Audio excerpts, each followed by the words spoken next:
Brandon here with the Verde Canyon Railroad, hanging out with my friend Woody the engineer inside the John Bell Museum. You know, there's so much history here and so many interesting stories. One about a guy that probably looks like this. Sycamore Siding is the only side track on the rails between Clarkdale and Perkinsville.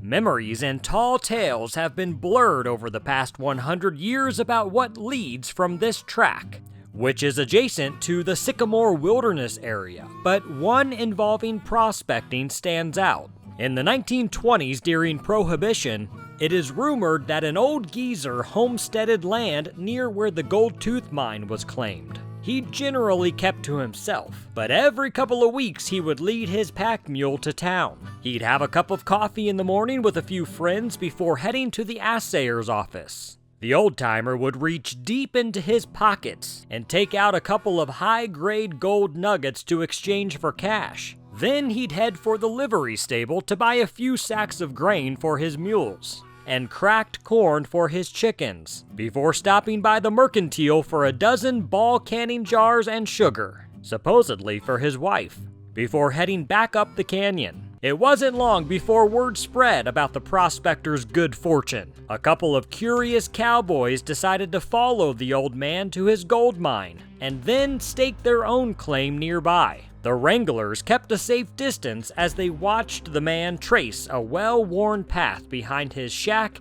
to a cave near the banks of Sycamore Creek. For hours, the men waited until the old-timer retired for the evening. By the light of the moon, the cowboys quietly snuck into the cave and, to their surprise, discovered that it wasn't gold that greeted them, but an elaborate copper still.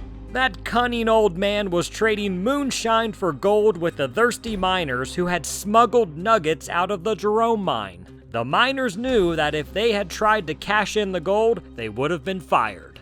So what other stories will you discover here? Well, you'll just have to visit Woody the engineer and the Verde Canyon Railroad to find out.